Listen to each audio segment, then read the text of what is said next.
Hi there, it's Kevin with RogueDeckBuilder.com here with my top 10 cards that I want to brew with from Throne of Eldraine. Yes, I am late to the party. I actually made this list a couple weeks ago and didn't get around to actually posting it, but now I definitely want to post this. Even though some of these cards have made tier 1 decks, I still personally want to brew with them. So these might not be the most powerful cards from the set. These are just my favorite cards that I want to take for a ride and see how well they perform. So let's start off with my number 10. Number 10 is the Edgewall Innkeeper. Now this did have a top finish at the Star City Opens in a white-green adventure deck. I actually want to play Edgewall Innkeeper in a blue-green. I think there's some pretty neat adventure cards in blue, like the bouncy permanent back to the hand, the go get a card from your sideboard, that all will then be able to draw a card. Just the 1/4 flyer on curve after this is pretty decent to draw a card and then have a nice 1/4 blocker versus the various aggro decks that are running around right now. I think Gruul is well positioned to have a comeback with looking at over the finishes over these last week tournaments. And then having like a mid-range deck, adventure-based deck, that can definitely pack a punch, seems like it's a pretty good route to go. And not to mention, this just seems like a really fun tribe, I guess you'd call it, adventure tribe to run. I'm all about synergies, and the entire adventure string of cards is definitely all about synergies. So, on it to my next card, it also has to do with the Edgewall Innkeeper, is the Lucky Clover. Lucky Clover says whenever you cast an adventure or instant or sorcery spell, you copy it and choose new targets for the copy. Again, I'm really thinking this is going to work quite well in like either a teamer or a blue-green. I don't think that we've really scratched the surface on how good adventure decks can be, and definitely want to try them out in their various combinations to see if we can get a good list. So again, 10 to 9, both kind of in the same package. Let's go on to the next one. The number 8 is going to be the Castle Ardenvale. This card is my card from Soul Sisters. It's usually every set I'm going to try to pick a card that will go in my pet deck. So this is the honorary Soul Sisters card of Castle Ardenvale. It seems very playable in Soul Sisters, as this is one of the things the deck actually needs is have some recurrent threats, especially when they're gaining new life every time they come into play, and even like an instant speed trick of creating a 1/1 human creature token with like an Ajani's Pridemate out to, or a Sarah's Ascendant to put you over 30 life. Seems pretty nifty on this card. It's not legendary, so you can have multiple of these, and it ends up being a pretty good mana dump, which is actually what Soul Sisters often requires against other attrition-based decks.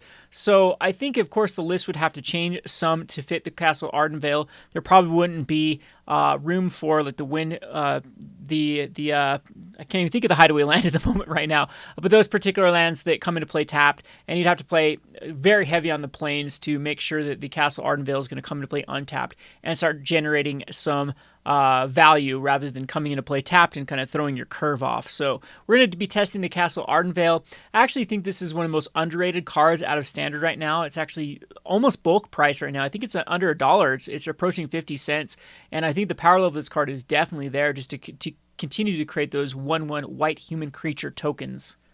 Alrighty, so on to my number 7. The number 7 is going to be the Worthy Knight. So I had a lot of fun with creating 1/1 human creatures every time you cast a multicolored spell.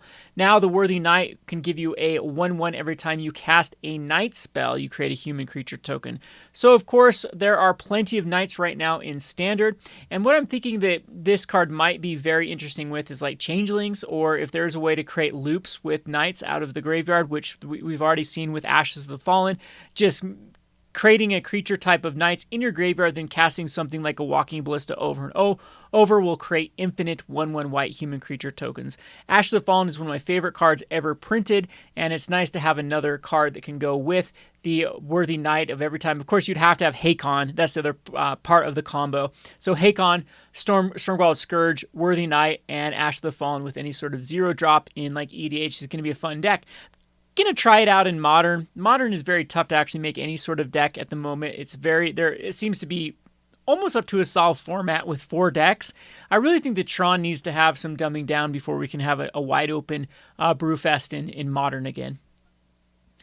All right, on to the next one, which is our number 6, which is the Outlaws Merriment. This is another card that I think we'll pick up later on when people actually figure out the list. This just seems like a very good card that in a control finishing, like a Jeskai mid-ranger control deck, or in a white-red aggro deck. I am missing some of the cards that I was playing in my Boros aggro deck. They rotate out like Heroic Reinforcements that gives you kind of that staying power.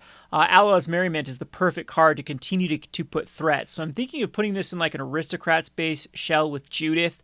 And if you go into Mardu, there's a lot of cards that can definitely benefit by getting a 3-1, 2-1, or 1-2 every turn.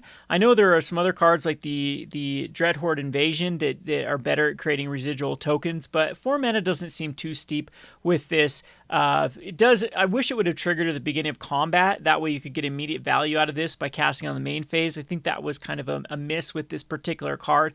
You have to wait an entire turn to get the value. But again, this seems to be a very playable mythic that is just underrated at the moment in various shells to give you that residual threats and damage that can be had. I think people are going to run this as a switcheroo in like the Jeskai Fires deck and things like that to give those sort of aggro tokens every turn.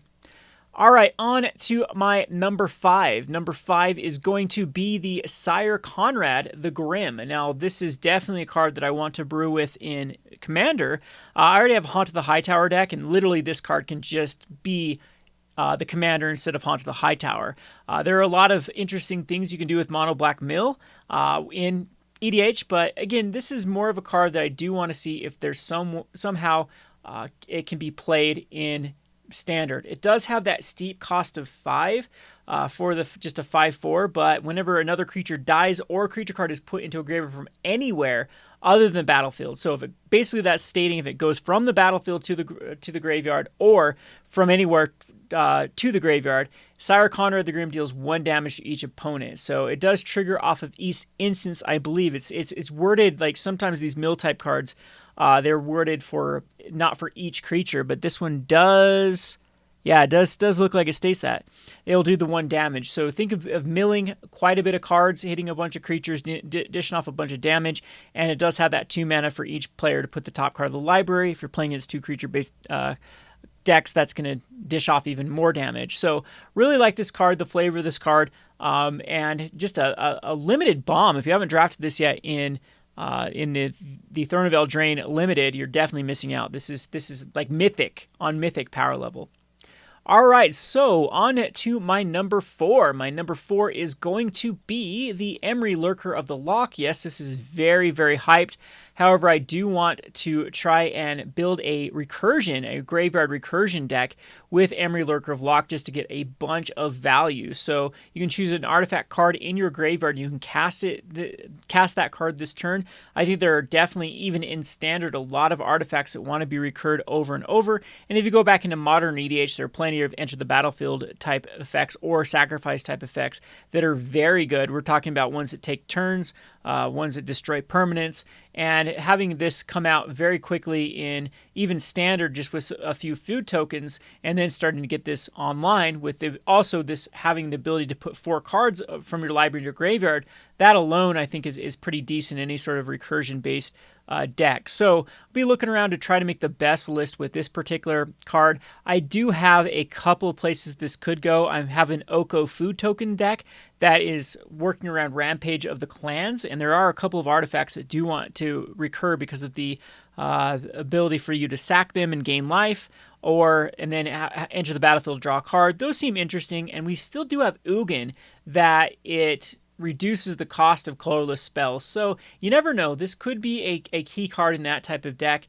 It does seem very efficient. People, of course, have talked about this in Modern. However, Standard, I want to definitely see if it is worthy enough to brew a deck around. All right, so on to my number 3. My number 3 is going to be the Improbable Alliance. This is more of a group of cards, and there has been a deck that has started to see play. The Arclight Phoenix has found a home with the one whenever you draw a card, it deals 3 damage to any target. It's a 0/4 for 3 mana. Improbable Alliance is probably my favorite one because it gives you that residual 1/1 blue fairy creature token every time you draw your second card. There's like Thrill of Possibilities. You can draw cards on your opponent's turn to create a 1/1 blue fairy. There are plenty of cards like Opt that will draw you cards on your turn.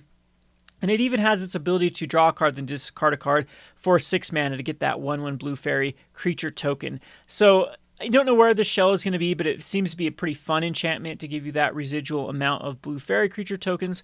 Again, I'll have to find the right list with this deck. Going back in other formats too, like Rally the Peasants seems kind of fun with this. So you loot the card that then you can cast to give everything +2/+0 and have a bunch of blue fairy creature tokens. Might be wishful thinking, of course, for Modern because Modern's power level is so high. However, these type of cards are really, really fun, and there are more than a few that were printed in this Izzet color pairing from Throne of Eldraine. All right, so on to the next card, which is the Cauldron of Eternity. Cauldron of Eternity is another card that hasn't seen any sort of play as far as I know in Standard and is just begging to be broken. These sort of graveyard-based recursion decks that take a lot of work are definitely something I love to try to get to the bottom of. This one costs 12 mana, but it's reduced by 2 for each creature card in your graveyard.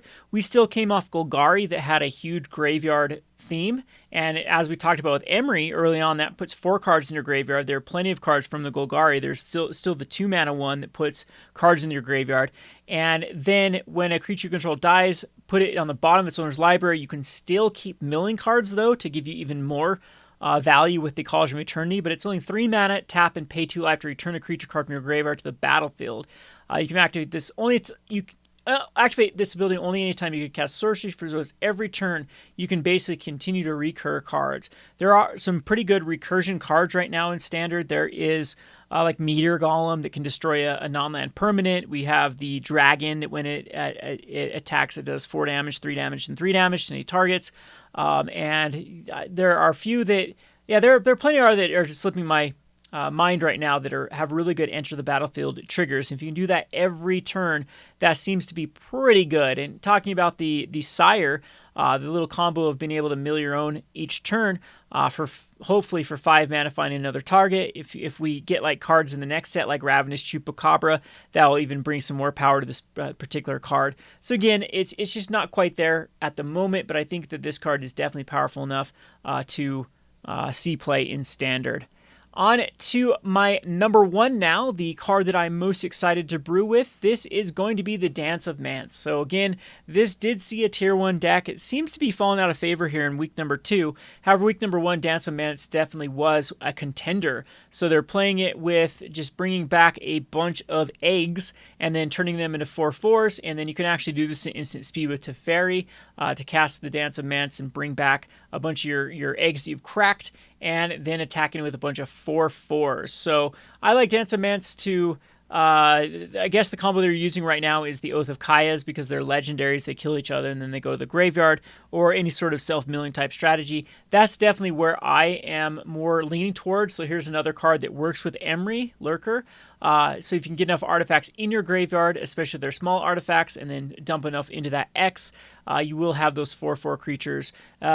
Putting this with maybe like Samut or any other card that can give them haste is interesting, but it really is Teferi where this card does seem like it's going to see play with being able to cast this instant speed, returning all those artifacts or enchantments back from the graveyard, having them be 4/4s, and then swing in for lethal. Seems pretty good. So again, I'm a little late to the party for this particular deck, but I think we've just scratched the surface for how good this card can be in Standard. And don't get me started, let alone in Modern. It really caught my eye for Modern because it does seem to be, there are a ton of enchantments with ETB or sacrifice effects that are pretty good. Think of all the what's the seals? The seals, for example, the seal that destroys a creature or 2 damage to a target. Those seem pretty decent. And there's even a lot of self-milling cards like the vessels. Then the Dance of Manse can get even more cards back, and then just have a bunch of cards. They can have a bunch of ETB effects that actually can win the game. I'm thinking of a ton of cards from Theros that actually worked off each other. So it can be artifacts or non-R enchantments, so it can still be enchantment creatures. So I'm thinking of the Grim card whenever an enchantment enters the battlefield, does a damage. Could definitely be a combo with this particular card. So again, these X spells, if you look at the history of Rogue Deck Builder, these are catnip for me. I've had a unhealthy obsession with cards like Immortal Servitude and Rally the Ancestors, those type of cards. I always try to be the first one to break these ones, and Dance of Manse is definitely right up that alley. So if we check back over in the top cards that I am looking forward to brew, again, I promise you, with Throne of Eldraine, I will be doing a deck list with every one of these cards. I already have one done with Dance of Manse. that we'll be showcasing, and I'll get to these other cards. After playing this set, again, this list was done a couple weeks ago, so now I've actually played with the particular cards, and there definitely are some more interesting cards that I've had fun with. We'll be showcasing a lot of Throne of Eldraine decks in the coming weeks. I'm going to try to shoot for like a deck tech every other day. We're going to be moving some of the content that you traditionally would see on Rogue Deck Builder, like the Gone Roguers and the pack openings, to a different channel, and trying to go back to strictly brews. Excuse me. So be looking forward to that. We want to get back to our roots here. We want to get back to the wonky, the what ifs. I don't really care about being competitive anymore. I just want to test out cards, see how well we can use those cards. And it's like a thought experiment. It's a challenge to try to be successful with cards that people aren't playing. Hence the name Rogue Deck Builder. So let's bring back the rogues in 2020. That can be our campaign's logo. Anyway, I hope you enjoyed this video, and I'm interested in your top 10 cards that you are looking to brew around for Throne of Eldraine in the comment section below, and maybe I'll actually be able to choose some cards that you picked and actually brew some decks with those cards. Hope you enjoyed this video. This has been Kevin with the Rogue Deck Builder. Thanks for watching.